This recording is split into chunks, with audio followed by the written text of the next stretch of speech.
interview with Chuck Everson, who's a member of the 85 National Championship team. But before I send you over there, let's go over a message from our sponsor. While the holiday season may be winding down, the sports calendar is in full swing this week.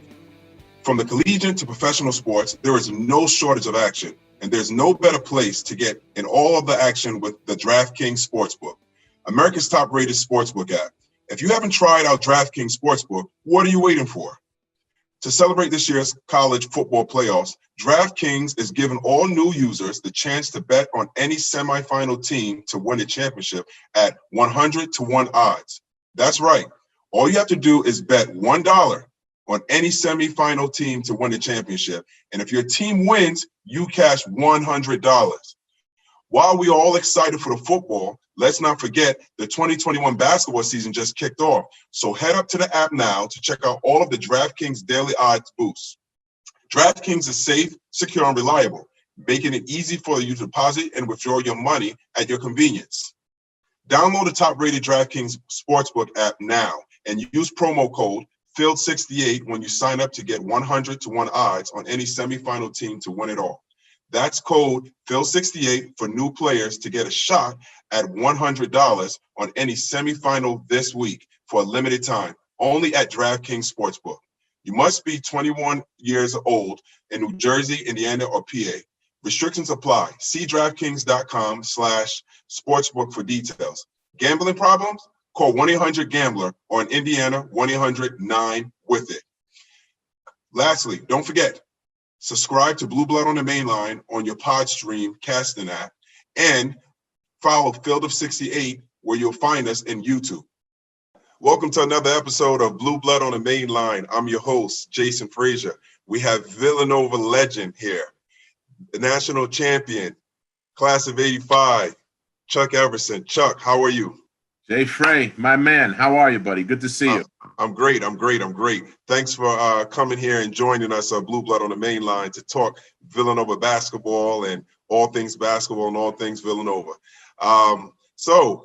It's great to have you on the show here.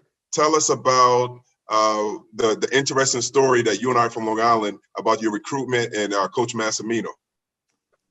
Well, yeah, I guess I was like one of the first big guys to come out of Long Island, and then followed by Tommy Grice, and then yourself. So we have a little bit of a kindred spirit going on between the three of us. Coach Mass, back then, there was really not AAU per se.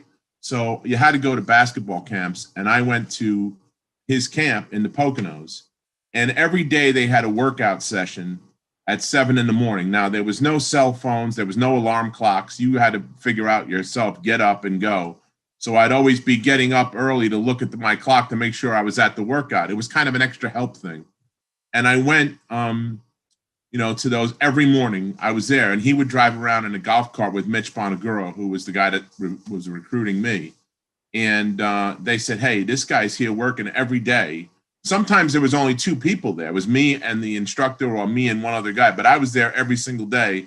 And he stopped by just to see what kind of work ethic I had and what, where was I working hard, or was I out there? And I didn't miss, one session. And from there, it led to the recruitment. And I heard him speak at the camp, and I went home and told my father, I said, look, I want to play for that guy. I don't care where he's coaching. I want to play for that guy. And he goes, well, you better start working because they're pretty good. So, and that's how we wound up with that long relationship that we had. And it's great because you were down. Brentwood has been good throughout the entire years, but I remember when you were playing, it was one of Brentwood's glory days, as well as my years at Amityville on Long Island when they had Mike Session, and they were very good then.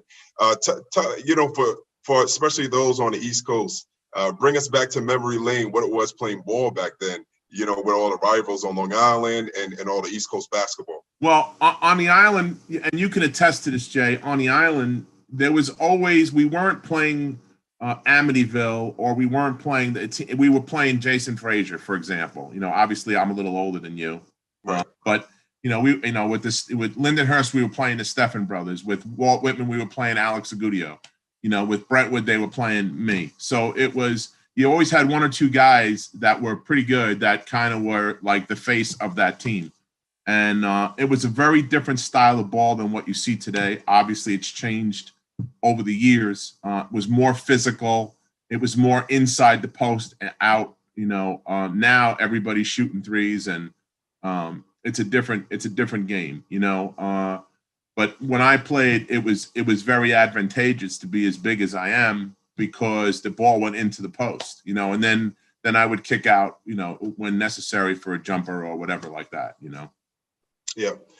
So, not to interrupt, but yeah, being a Long Island guy, I mean, I don't want to jump the gun with you, but I got to tell people the story of how you and I met. Go ahead. Go right ahead. As you know, Coach Wright has everybody back in the right. And he was kind of in his first season or two into his tenure with Villanova, and asked me to, I was at home. He goes, "Hey, can you do me a favor? We just signed this kid from Amityville." Now I knew who you were through paper clippings and everything like that, through Newsday. And they said, "Hey, why don't you go say hi to Jason and welcome him to the family?" So my son CJ and I go to your game, and there's a line out the door and like around the building, and I'm going, "What the heck is this?" I said, "The place is packed like that." So I get online, and as I get up, I see you're there signing T-shirts for everybody. Right. I said, "Hey, I just want to welcome you to Nova Nation." We gave you a big hug, and we've been buddies ever since. And that just isn't a statement that goes to what Jay talks about how you play for those who came before us and stuff, and how close we all are. I've heard your different podcasts and stuff, and I think I'm probably 20 years older than you, yet we're still best buds. We did some clinics together. I remember when you won the Long Island Championship, you ran off the court and gave me a hug, and then ran and celebrated with your teammates. Yeah, I thought was really cool. And and my family, you're tight with my kids and everything like that. So it's been a great pleasure for me to to have such a good friendship, especially being from Long Island, the same as you, and it's been awesome. And that's also all part of how this whole thing works at Villanova. I think that's very special and it's very unique, and you hear that from podcast to podcast on how unique Villanova is and the relationships that the alumni have with one another, and that the current players understand that they're playing truly for those who came before them. And those who stand tall stand on the shoulders of those of players past.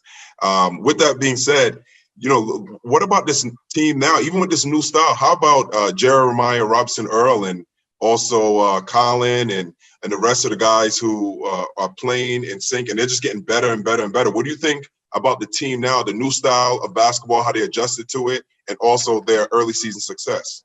I'll be honest with you. I don't care what style of basketball those guys can play. I mean, the new kid that they got in from Tulane is doing a great job.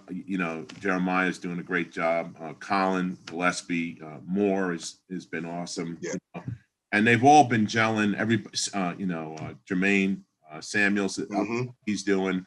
He came a long way. Like he really struggled because we would go to practice a lot. So he really struggled with learning the system, and it's not easy to do. That's why it's hard when you get a guy that comes in, a transfer that comes in, and can pick up the system. But Caleb seems to be doing a pretty good job with that. I mean, he seems to grasp all the concepts that Jay uses. And they were rolling, and now unfortunately, Coach is sick. We hope he gets better soon. He picked up this COVID virus, and from what I understand, I was texting with him the other day. I think it's kind of on the mild side, but it's still there. So now they got to take a pause for a couple of weeks, which I'm curious to see how that's going to affect team play as they go forward. Yeah, I mean, they were looking so good. They were looking so good. Yeah. And I remember that they played Butler, but what really stood out to me was the St. Joe game and what they're capable of doing, because there's certain elements that people from the outside looking in won't necessarily understand about how focused, how hard any Big Five team is going to play against you.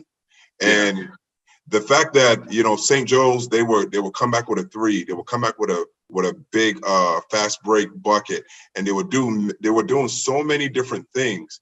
But what made it so amazing was the team was finding a way to score in different fashions. And then Jeremiah just showed how much of a man child he is. Yeah. When he ducked in, scored in the post. Then he took a dribble, scored mid range. Then he pick and pop and hit a three. Then he went to the corner, hit another three, and it was unreal, because it doesn't only speak to him and how much of a man child he is, but also Colin and everyone else that was setting him up and getting him into spots to be successful. And the way, being a coach myself, the way I watch the games, I'm always thinking about what's going to happen in the tournament, you know, what's going to happen later on. And to see all of that, it was encouraging, because I said, all right, what happens when you're playing those teams that it's not highly ranked, you got a top seed, and they're playing like that? How you going to respond? And I think that game, even though it's early on in the season, was somewhat foretelling. Well, any Big Five game is a battle, man. I mean, my senior year, we had beaten St. Joe's 3 times, and they weren't having any of it. So they spray painted. Coach Mass lived like a mile and a half up the street. He had like a 60-foot long driveway, all like blacktop, you know. And they spray painted in big white spray paint, BOTM all the way up his driveway, you know. And the Hawk one, they broke into the kid who was the mascot at Villanova. They broke into his room and they stole the cat's head. And the Hawk came out with the Wildcat head on a stick at the orchestra, sold out, you know, place is crazy. The signs are up, all the streamers were going, and their seniors all shaved their heads. So I said, well, I knew it was going to be a difficult day against them for that. But it's always good when you can beat St. Joe's. That's a great rivalry, a great Philadelphia tradition, and I'm glad they still play those games. Yeah, I think it's a beautiful thing as well. And one thing I think people don't realize is, in order to win rivalry games or games against your rivals, you have to be together as a team. Because where you have chinks in your armor or where you have cracks in the foundation, it will be exposed and you will come apart. And there are certain defining moments that bring teams together. And I remember a story of when you were playing, I believe it was might have been your senior year, where you had the shirts and skins practice. You want to tell everyone a little bit about that? What you mean the game when we practiced at Lexington against the white and the blue team? Yes. So, yes. Yeah. So we had a game. Coach Mass ran. First of all, we practiced in '85 at the national championship weekend. We had to practice in front of like 25,000 people. Right. They didn't want to show anything that we do because there was so many people there, and Coach Mass was very private about how we work, just like Jay is today. So he did stuff like he put Ed Pinckney's jersey on RC Massimino. I think Steve Pannone wore Dwayne McClain's jersey, you know. Eddie wore, someone up in Brian Harrington's jersey, and everybody's looking at the numbers, and it doesn't match up to the player that's wearing the jersey. So we had a game that Coach Mass called the Brothers Against the Joeys, and we had a 7-on-7 game, and we were just having fun. It was everybody on the court at the same time. And it was, some people might look at that a little differently in today's world, but we were having so much fun playing, and people were wondering, what the heck are these guys doing? And really what that did was to keep everybody loose, right?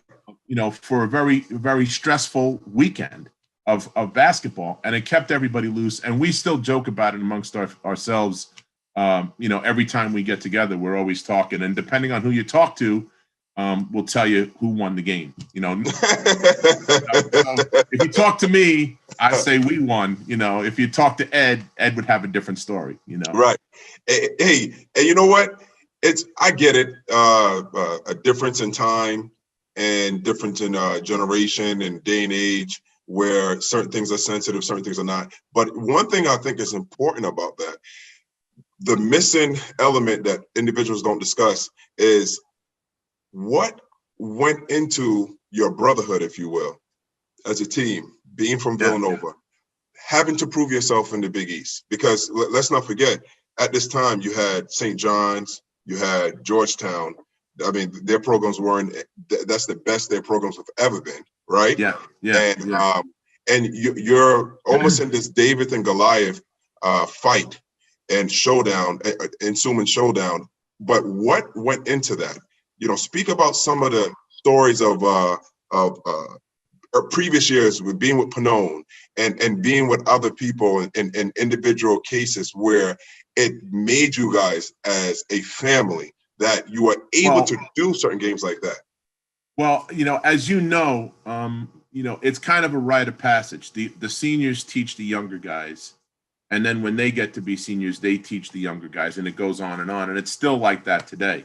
John Panone and Michael Mulquin and Stu Granger were the captains my freshman year, and Stu was not as vocal as John and Mike. John and Mike were crazy, and if you didn't want to, go the way they wanted the team to go, you'd heard about it, you knew about it, and sometimes it would get physical, not in a bad way, but on the court. Like, so if I took an extra shot in the ribs, right, that for something I said or did that I didn't do the right way, that caused us to run a sprint or something, right. What I mean?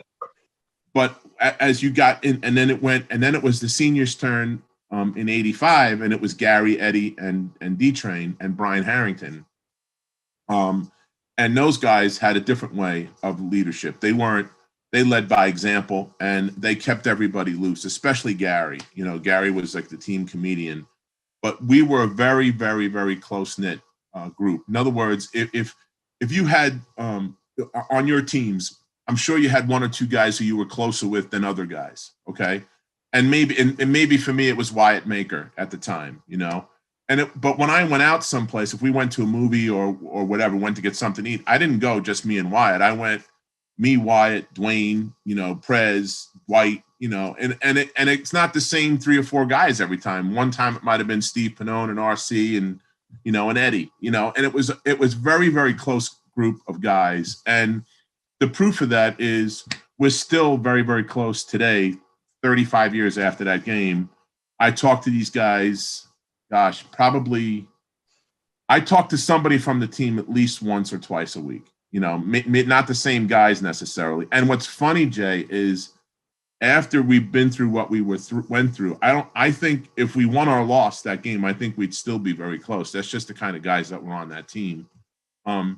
And I'm closer now with guys that I didn't really have that type of relationship with back then in '85. Like Brian Harrington and I are very, very close, and Mark, and Mark was the freshman then. So Mark was kind of, to give you an idea of what we were talking about, Mark was kind of full of himself back then. As much as I love him now, it was kind of difficult to deal with. And Connolly Brown, who is an FBI agent and was a tough guy, very athletic, very strong guy. He comes to practice one day with a mouthpiece, and we would do this thing on defense called you have to bump the cutter to throw. And what that means essentially is you're throwing the timing of the play off. Okay. And me, Wyatt Maker, and Connolly all said to each other, well, listen, there's no referees in practice. So I'm tired of Mark's BS. It's time to get payback. Every time Mark came through the middle, he got lumped up, from the 3 of us. He would go through me, then he'd go through CB, then Wyatt would finish him off, and Coach Mass would scream at him because he would never get to the spot to run the play. Right. We were hitting him but I knew it was going to be a serious practice when Connolly came and showed the mouthpiece and said, boom, okay, it's on today. Mark's in trouble today. So, and we still rib Mark about that, when we see him, And again, we can go story from story about what's going on. Another thing that take people into the differences, because you're right there, you have the 2016, 2018 championship, right? Yeah. So you had the 2 and 3 years. Tell everyone, what did that feel like, being the class that laid that foundation in terms of winning a championship? How connected did you feel to the 2016 and then the 2018? Well, those guys were kind of like us. They were very close. The 16 team, the 18 team too. And what was great, because a lot of us would go back to practice and go to events, and the guys would come over and say hello. So we knew all of them, you know, and it was like having a young nephew, or you felt like an uncle kind of a thing, you know what I mean? But what was weird to me personally was I can't tell you how many people came up to guys on our team. Now, at that point, we were the only championship team there for 30 years, you know? Right. And it was getting a little bit like, okay, we're going to bring the old guys out again, you know? And so I can't tell you how many people came up to us and said, hey, are you a little bit, you know, do you want these guys to win, or are you going to? I said, do I want them to win? More than what we wanted to win. And right. We're sitting about 20 rows back. I'll never forget it. We were sitting across from the North Carolina bench. Mm-hmm. And it was like 8 of our guys, you know, and then and also other basketball alums. Michael Bradley was there, and it was several there. I think Alvin Williams was there. And you know, we're high-fiving as everything's going on. Now Paige hits the shot, we're jumping up and down, then all of a sudden Paige hits that shot, you know. Right. And we're going, oh no. I said, no, they're going to run that Scotty Reynolds play that they ran in Pittsburgh. They're going to run that. I don't know. I didn't know it was called Villanova, but now I know. But yeah. Uh-huh. Yeah, and I'm like, they're going to run that. We're going to be fine. They're going to run that Scotty Reynolds thing. We were jumping up and down and hugging each other and high-fiving. Guys were crying. Dwayne McClain took off and jumped over the railing past the security guard to be on the court because he felt he had to be there with the guy.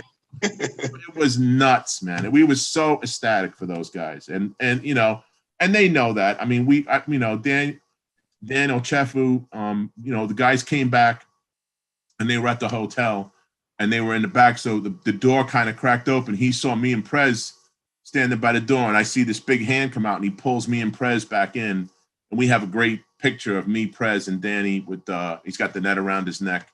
But the differences were, when we were playing, Coach Mass let us be kids a little bit, you know, like went out, and we were in Lexington, Kentucky.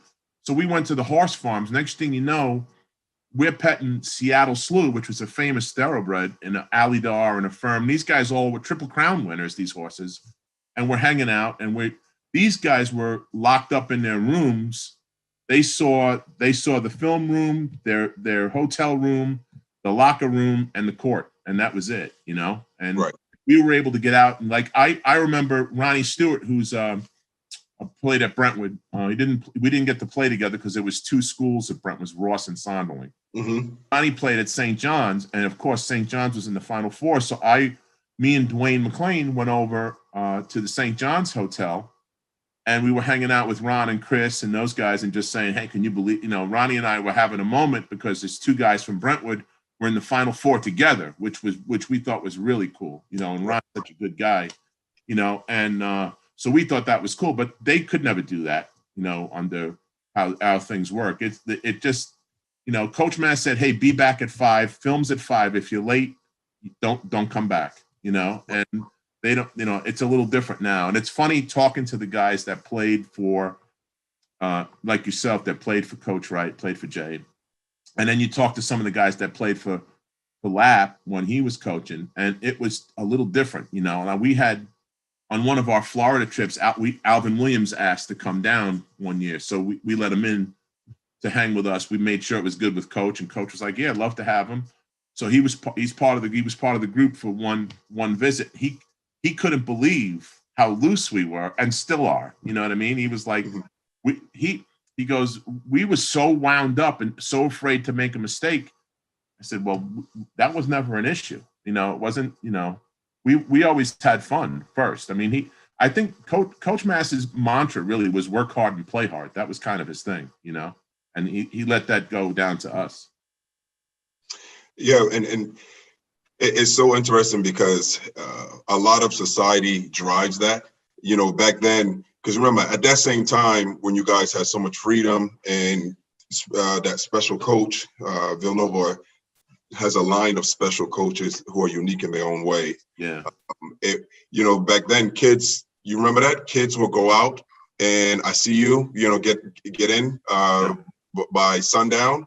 There was no stay in front of the. Now with my kids, I tell them stay in front of the house and don't you go in a circle right here where my field of vision is up the kitchen window. I tell you, a bigger thing than that, Jay, that makes it very difficult to be on that 16 or 18 team, mm-hmm. even this team currently, is social media is such a huge thing, man.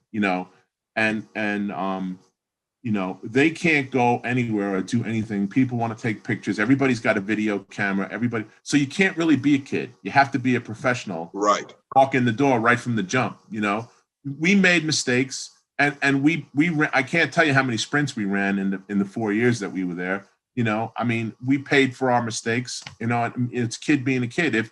If for example, hypothetically, if we went to a bar and we weren't of age, nobody really said anything to us, and if something happened, we would kind of look out for each other and go out the back door. And it was, he might have been there. We don't know. Now, if that happened with the 16 team, say, right. and Josh Hart and Ryan are in a place and someone's taking pictures with them. Now their scholarships at risk, and it's national news, and it's crazy. So you can't afford to make any kind of mistakes where we had the luxury of being able to be a kid at the same time, playing ball. So it's very different now, in that regard. Yeah, the transition of the game. I remember, I would say when I played in 02-06, that started, but now it's just, it's people have it down to a T if they want to, report within seconds of what you're doing or what you're not doing. And it changes things. So you have that, the social media aspect of it, or the media as a whole, and now it's just social media that's dominating everything that we do or don't do. Then I think about the competitive perspective of it. So now the Big East, it's not what it was, but it's still very competitive. It's more top heavy. The teams are great. And I think about when I played 02-06, you can brag being the 4th seed in the Big East. Yeah. You could have been the 4th seed and still been top 10 in the country. Right. Exactly. I think then it was a minimum of 8 teams in the tournament. You're going to get 8 teams in the tournament minimum, because that's when you had Villanova, Syracuse, Pittsburgh, Notre Dame, Cincinnati, Louisville. Yeah. I know I'm missing Georgetown would be on the outskirts to get in. It was just team after team after team. And it's just interesting looking at the progression of the Big East and how it affects everyone, because I remember everyone understands about the Georgetown and Syracuse, but people don't understand that transition. Remember when Providence was in there and the role that their coach played in forming the Big East to be what it is now. You're a good historian of that. Share that information of what it was, the formation of the Big East and the TV deals and how that changed everything. Well, yeah. There's the ESPN put out a great 30 for 30 called The Requiem of the Big East that describes that exactly perfect, And back then you had a character, for lack of a better word, coaching all these teams, a guy that had such a big personality, from Coach Mass to Thompson to Louis, and then you had Patino was there, and you had all these guys with these big personalities, and then the right of it changed, it morphs into different things. Like, we had some down seasons and came back, and back then. Seton Hall was down, but then they came back shortly after that with Andrew Gaze and those people. Then they got to the Final Four and almost won a championship. Mm-hmm. So it was interesting in that, guys like I think you're talking about Dave Gavitt when he came in and started the whole thing. They took it from a little nothing, and it was on you had to really search for it on TV. And then when they had Big Mondays, that was a huge thing because we were all going to be on national TV on a Monday night. They had doubleheaders, and it was a big deal to be on the Monday night game of the week, and you wanted to perform at your best. And at the same time, you're taking everybody else's best. So everything was a battle every time you stepped on the court in a Big East game. And I don't know how well you remember this to share with everyone. Around that time is when that Big Five rivalry started to heat up, because remember, Villanova was stuck with a choice. Do I play on national TV, right? Or do I play in a Big Five game? Yeah. And it was about seeing the future of the program. Speak a little bit about that. Well, see, you're right. What people don't understand is how serious people in Philadelphia are and were about the Big Five. There were doubleheaders every Saturday at the Palestra. And, we were almost spoiled in that, we played in the Big East where we had, like you said, the top teams in the country. Now we're playing in the Big Five, and you go, all right, so we're playing LaSalle. Okay, it's going to be a game, but, we should be able to get by them. And, not that we took anybody for granted. I'm not saying that. But these came, they came everything they had, Temple gave us such a hard time. Every game that we played, there was really no blowouts. Like you see, we've blown out St. Joe's the last few times. There was no games like that. They were all close. And so what was happening is every year we would wind up on the proverbial bubble, wondering if we're going to get in the tournament or not. And you could say it was because of the Big Five games that put us on the bubble, because there was no cupcakes scheduled, Right. So we would go in and play those games, and it was really, really tough because these guys were not fooling around. They took that city series very serious, and it made it worse that we were kind of in the suburbs. We weren't really in the city. Right. Yeah. Share that. Like, give everyone the background. Set so stage Villanova is on the main line. There's a lot of money there. Blue blood on the main line. Right. And and those guys took it personal that they were not going to have some suburban team come in here and take over. This is our conference. It's our tour. Whatever you want to call it. It's our league. And they were in the city, and they weren't going to have some. It would be like, people in New York City and the boroughs, when you go to play them, how serious they were. When you're from Long Island, they went to out there in farm country. What do you know, right? So you go down to play in the parks and stuff in the city, and you better bring your game, man, because they were playing for real, because they were going to show you, hey, this is the city, this ain't the country. It's the same simple thing with the Big Five. Yeah. I mean, and some things don't change because no. It's I know we keep talking about it, but it's just so interesting to me how you can have not one team, because it's easy. You hear about Carolina, Duke. Then when you talk about football, there are a plethora of rivals there that are just so intense, where you win the game, you can go 0-4, and then the coach will get a raise, or you can go right. If you lose to them in a blowout to your rival, the only thing that'll save the coach's job is like a national championship, So, yeah, it's crazy, right? I get that. But the thing with the Big Five, it's team after team after team. It's Big Five, but it's the 6 teams, including Drexel, where you have just that heated rivalry, and for it to be sustained over the years, where the guys, they really, really embrace it, and they really, really want to beat one another. Did you get to play any of your games in the Big Five at the Palestra, or was that all? Yes. We played St. Joe's, when one of the better St. Joe's team ever. Really? With Jameer Nelson and Delonte. Oh, yeah. And Jones. I can't remember Jones' first name, but he played for the Cavs for years. They had 3 pros on that team. 3. Right. Well, those locker rooms were like closets, man. It's very tight. Very tight. And then you walk in and you smell the popcorn, and the people are there, and they throw the streamers, after the first basket, and they roll out these signs. It was funny because I did a thing with the Georgetown guys called the Locker Room, and they wanted to know about the signs, like why, they rolled out the famous sign about Pat Ewing, and Gene Smith asked me, what did you guys think? I said, well, personally, it was upsetting. I didn't, first of all, it's not right, number one, and number two, I said, all they're doing is pissing this guy off. I got to go in and try to guard this guy. And so now he's mad on top of being great. Speak about that. Please stop with the signs, man. There's people with a background. They understand 100% what you're saying. For those who may not know exactly what you're talking about, go into depth about that. All right, so we played them my freshman year at the Palestra.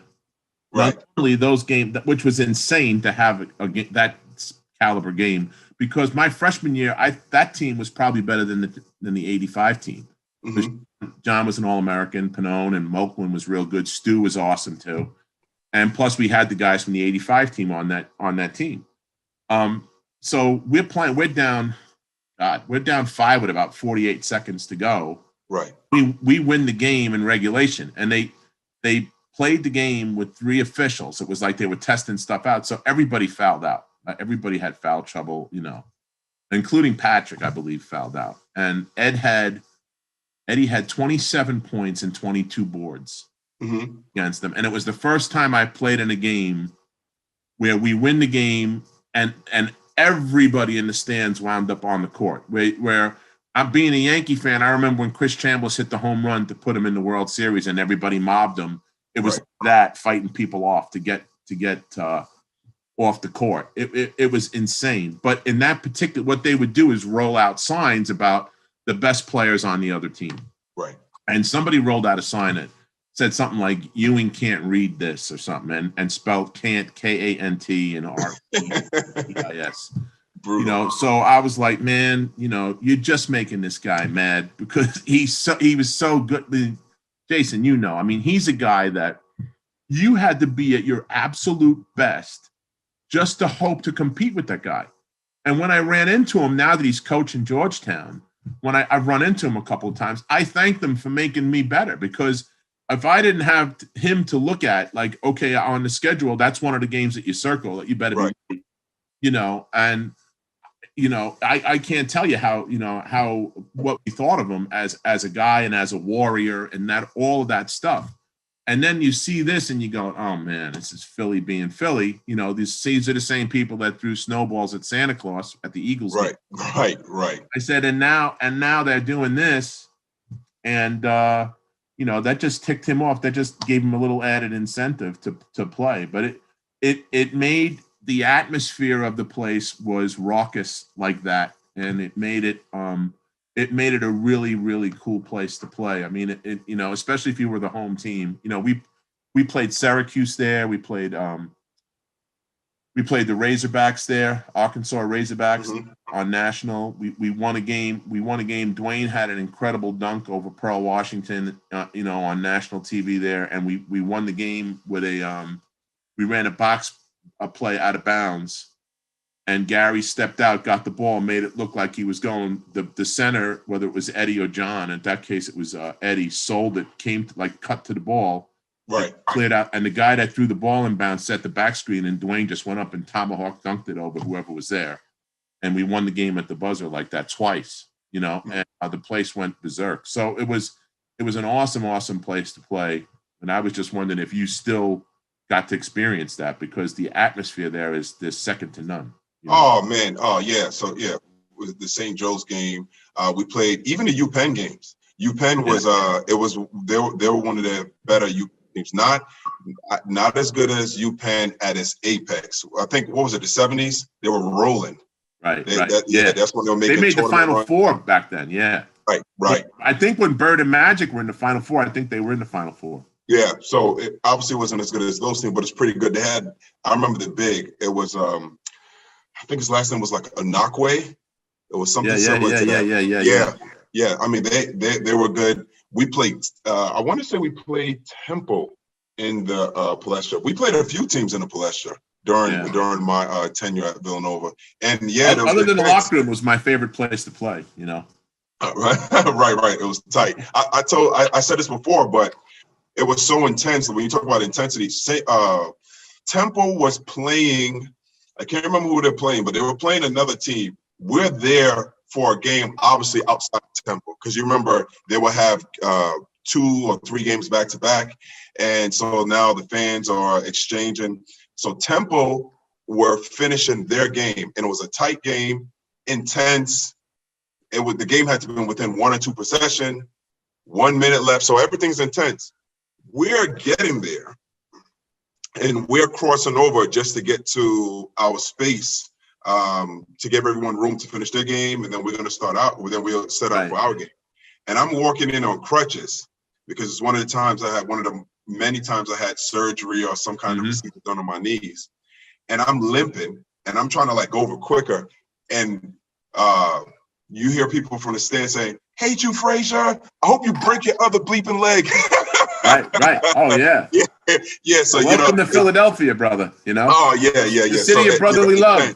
Intense. Yeah, man. So, yeah, I had my fair share of the experience of the intense games at the Palestra. I know it's something special. So, with all that great talk about going down memory lane and talking about the current team, one last thing with the current team, where do you see us going? How far do you see us making it, and why? Well, I think it's going to be a typical year of what you've seen over the last probably 4 years. I think we have a chance to do great things if we can keep our health.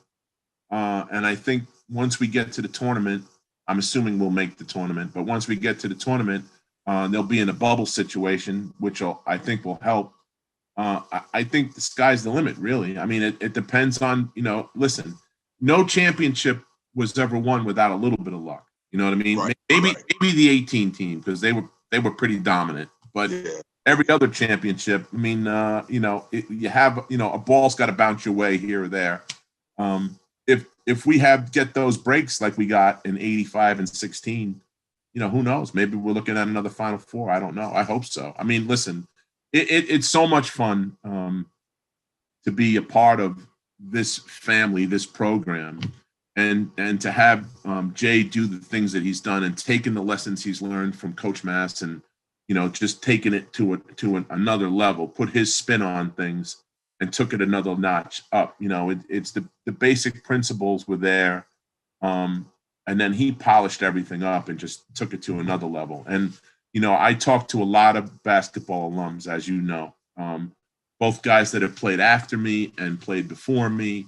And play obviously with me, and everybody says the same thing. We're all excited, and I talked to guys from other Big East schools, and they like, how do you guys do that? Like, I said, Jay had a Zoom call. There was 100 of us on the Zoom call, talking about the update of the team because we didn't get to do Summer Jam this year. Yeah.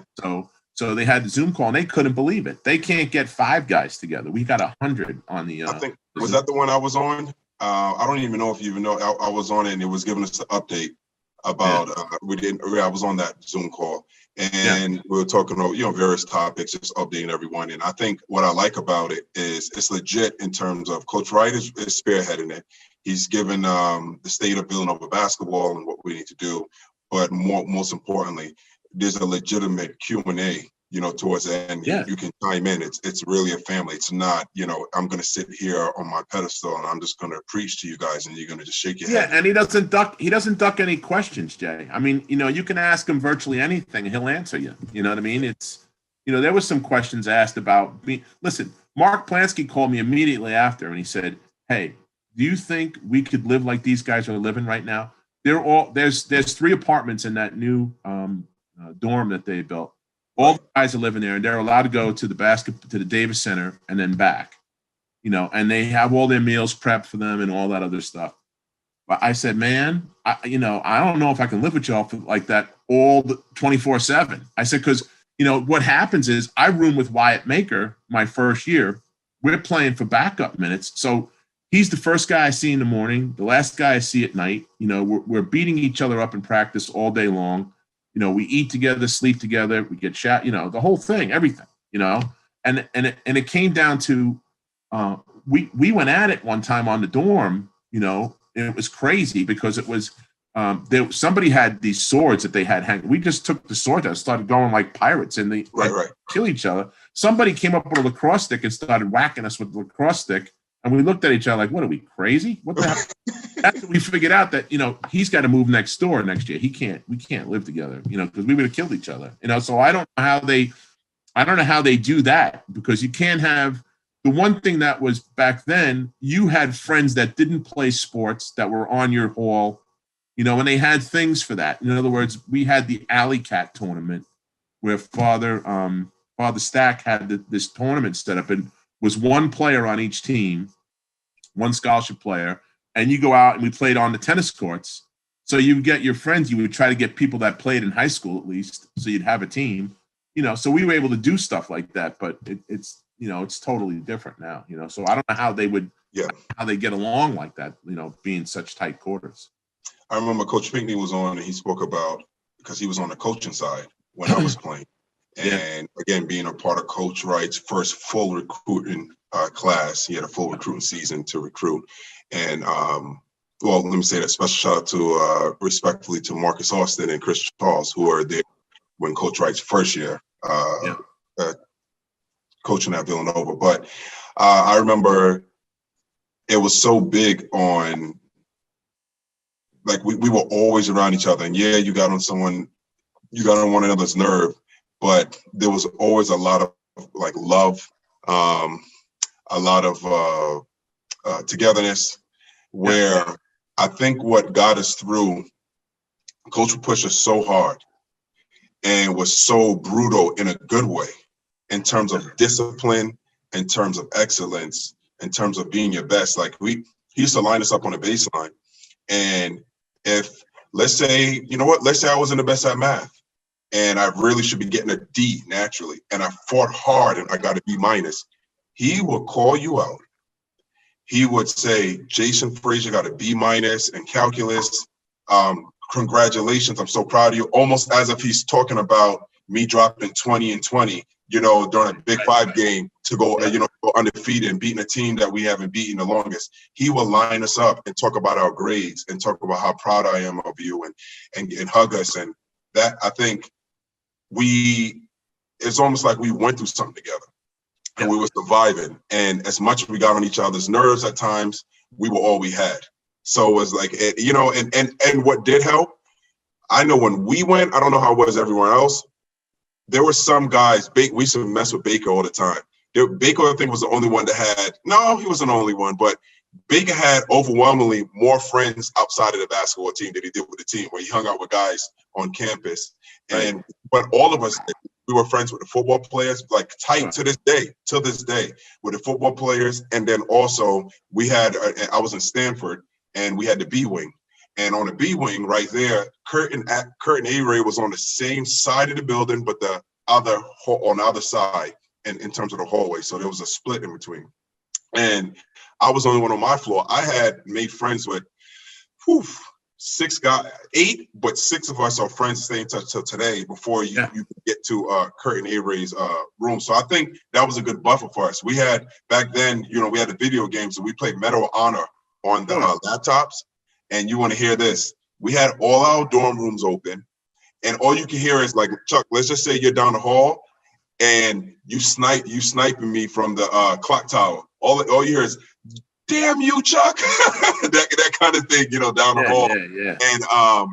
And we did those different things, and I think that gave us our buffer, and then we'll go out and hang out. Well, that's what I'm saying. You need some type of buffer, so you're not constantly, like, when my daughter played at Bryant, I told her, if you get a chance, do not room with a basketball player. Room with something that somebody that plays something else, or even a regular student, because it's too much at some point. And Mark and I were talking when Jay had this call.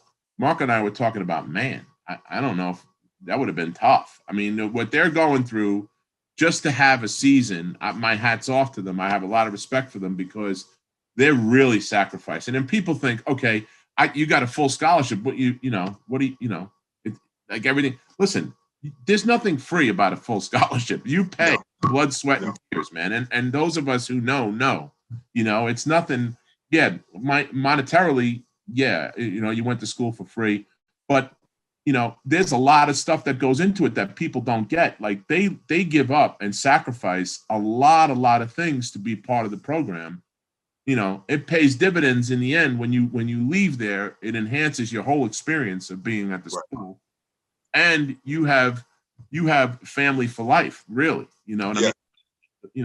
and so, but there are sacrifices that people don't really know about, Well, just access anytime anyone who lives on campus, anytime they go home for holidays and everything else, just take that away from them. That alone. Your summers, I'm gonna take that too. We were there for summer session 1, summer session 2. I think the most we got off was, man, I remember that the most we got off for 2 or 2.5 weeks was the most at any one time out of 12 months. And I remember waking up going like, something's wrong. Like I'm not supposed to be, I'm sleeping. I'm like, hold on, what to do? And I remember going out of my room and looking down the hallway, sticking my head out. And I had like another teammate or two doing the same thing. Like something's not right. But it is a sacrifice. It's a sacrifice. And I think Villanova is a great place to have that sacrifice because of the system, the program, the coaching, and also the student body and the faculty that's there. It's all welcome and all inviting. And for the most part, people get it, and we all into it, and we all into it as one, and we figure things out. Let's end with this. Tell everybody what you're up to now. Speak about your beautiful family, and just bringing us up to speed on Chuck Everson.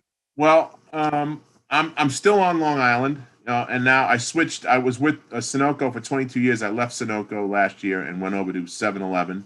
So I take care of a lot of the gasoline portion of that business with several other people. And my daughter, Kathleen, is, first, I'm still married. I've been married for 30 years plus, and with the same girl from high school, my wife, Kathy. And my daughter, Kathleen, is a St. John's Redmen. I won't say Red Storm, Right. It's not in my DNA. But she's there getting her master's and her doctorates in psychology. And CJ is doing his thing. My son, CJ, who you know very well. You've been instrumental in his life throughout the years. And he's doing his thing. He's in the construction business, and he's working, and he was doing the pro wrestling thing too. Yeah. I don't know, with everything going on, he hasn't done much of that, But, hopefully that'll continue for him down the road too. Didn't he have a belt or two? Didn't he win the belt one time? They were the 2-time champs. It's so funny, Jason, because he was a surfer dude from San Diego, California. That was their gimmick, the Benson. Right. But neither of them have been to San Diego, and neither of them have ever surfed. Surfer dudes from California.